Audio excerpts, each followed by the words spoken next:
Banking খাত নিয়ে একটা বড় রকমের মানে কি বলা যায় একটা বিপর্যয় তো আসলে হয়েছে, সেটি অন্তর্বর্তী সরকারের সময় পরিষ্কারভাবে বোঝা গেছে এবং সেটি নিয়ে ব্যাংকিং খাত এবং তার সংস্কার নিয়ে পরিপূর্ণ একটা দিক নির্দেশনা পেয়েছেন কিনা। এর মাঝখানে যেটি হয়েছে যে ইসলামী ব্যাংক নিয়ে একটা বড় রকমের আলোচনা হয়েছে, সংসদেও আলোচনা হয়েছে এবং সেখানকার অর্থায়ন নিয়েও কথা হয়েছে এবং তুঘলকি কাণ্ড কারখানাই তো হচ্ছে আর কি। এবং রাজনীতির ক্ষেত্রে যে ব্যাংকের অর্থায়ন উল্লেখ করেই তো মাননীয় স্বরাষ্ট্রমন্ত্রী এবং বিরোধী দলের নেতার কথোপকথনও আপনি দেখেছেন। মানে এগুলো নিয়ে কিন্তু আগেও আলোচনা ছিল যে রাজনীতিতে অর্থায়ন এবং ব্যাংকটা তো আসলে রাষ্ট্রীয় প্রতিষ্ঠান, মানে রাষ্ট্রের মালিকানা না হোক, কিন্তু এখানে তো অর্থনীতি সার্কুলেট হওয়ার কথা। এর মধ্যে রাজনীতি ঢুকলে তখন এই রাজনীতির কারণেই তো ব্যাংকগুলো, এই যে 64টা আমাদের ব্যাংক, মানে এগুলো তো আসলে রাজনৈতিকভাবেই হয়েছে। সেইটার কোনো জায়গা আপনি দেখেন কিনা এবং এই যে ব্যাংকের মাধ্যমে রাজনীতি, এটি আসলে ঠেকানোরই বা কোনো উপায় আছে কিনা? আসলে আমাদের যদি অর্থনীতিটার দিকে তাকাই, এই অর্থনীতিটা পরিচালনার ক্ষেত্রে কোন কোন খাতগুলি আসলে গুরুত্বপূর্ণ। একটা যদি আমরা বলি যে আমাদের যারা গার্মেন্টস শ্রমিক রপ্তানি আয় করছে, বিদেশিরা যে রেমিটেন্স পাঠাচ্ছে, কৃষি খাত, উৎপাদনমুখী খাতগুলোই তো আমাদের বেশি আমাদের অর্থনীতিটাকে টিকায় রাখছে, মূল কথা।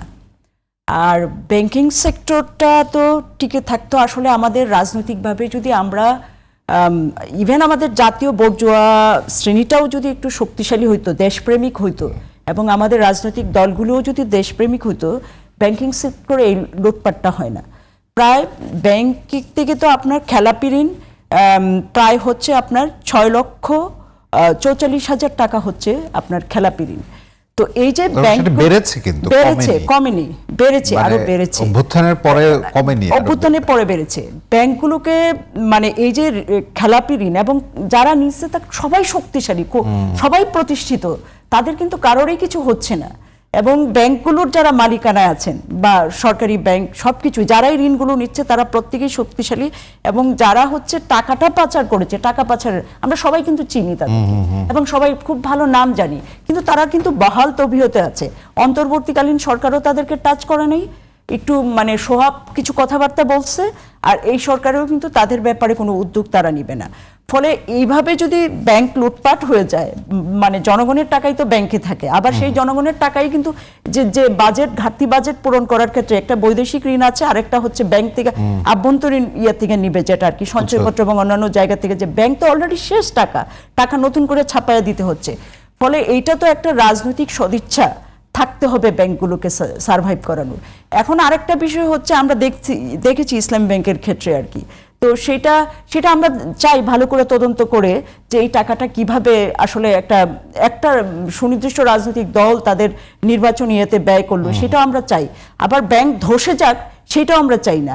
আবার সাথে সাথে পাশাপাশি এইগুলো নিয়ে ব্যাপক আলোচনা হচ্ছে, কিন্তু যে বাণিজ্য চুক্তির ইম্প্যাক্ট, আমেরিকার সাথে যে বাণিজ্য চুক্তি, যেটা অন্তর্বর্তীকালীন সরকার মানে ইলেকশনের 3 দিন আগেই করেছে, কিন্তু আমরা দেখলাম এই ক্ষেত্রে সংসদের সরকারি দল বিরোধী দল এক, তারা আমেরিকার বিরুদ্ধে কেউ যাবে না, সবাই আমেরিকাকে তোয়াজ করে চলবে। এই ক্ষেত্রে তাদের আলাদা কোনো পজিশন নেই এবং আমাদের যে জয়নুল আবেদিন শিশির, তাদেরও তো কোনো পজিশন নেই এই বিষয়ে।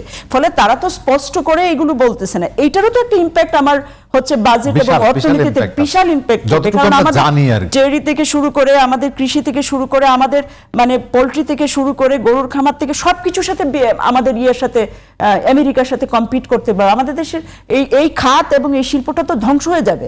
এখন এইগুলোকে বাঁচানোর জন্য তো আপনি যত মেগা প্রজেক্ট আপনি করছেন, আপনি পদ্মা ব্যারেজ নিয়ে তো এখনো বিতর্ক আছে, আমাদের বিশেষজ্ঞরা তো এটার পক্ষে বলতেছেন না, যারা আন্তরিক দেশপ্রেমিক তারা কিন্তু এটাকে বিরোধিতা করছেন।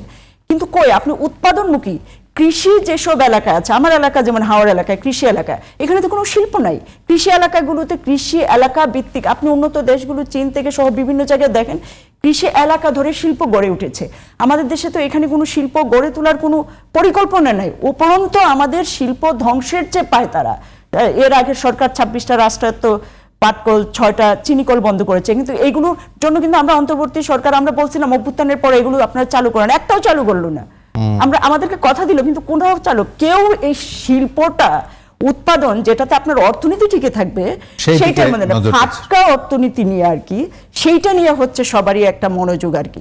ফলে হচ্ছে ব্যাংক বাঁচাইতে হলেও উৎপাদনমুখী হইতে হবে এবং রাজনৈতিকভাবে সদিচ্ছা থাকতে হবে যে এগুলোকে সেভ করব, লুটপাটের জায়গায় পরিণত করব না, জনগণের লুটপাটের। সেটা কি জনতা তালুকদার সম্ভব কিনা, মানে অবশ্যই সম্ভব। একটা দেশ মানে কি দরকার? সদিচ্ছা দরকার এবং সদিচ্ছা কি automatic আপনার হচ্ছে দেশপ্রেমিক একটা মানে অ্যাটিটিউড থাকতে হবে। বোর্জরা হয় না, দেশপ্রেমিক হয় না। ইউরোপের সবাই কি সমাজতন্ত্রী? তারা তো মিনিমাম কিছু জায়গা তো রক্ষা করে। সমাজতন্ত্রীরা অনেক বেশি শক্তিশালী হয় এসব ক্ষেত্রে, কিন্তু কিছু জায়গায় তো আপনি দেখেন ইউরোপের অনেক দেশে তারা তো ওই জায়গাগুলোতে কিছু জায়গা তো রক্ষা করছে। ফলে হচ্ছে এই জায়গাগুলো যদি আমরা রক্ষা না করতে পারি, আমাদের দেশের অর্থনীতি, ব্যাংক বলেন, অর্থনীতি বলেন, এবং এত বড় বাজেট সবকিছুই আসলে মানে অনর্থক হবে যদি এই জায়গায় উৎপাদনমুখী জায়গাটায় যদি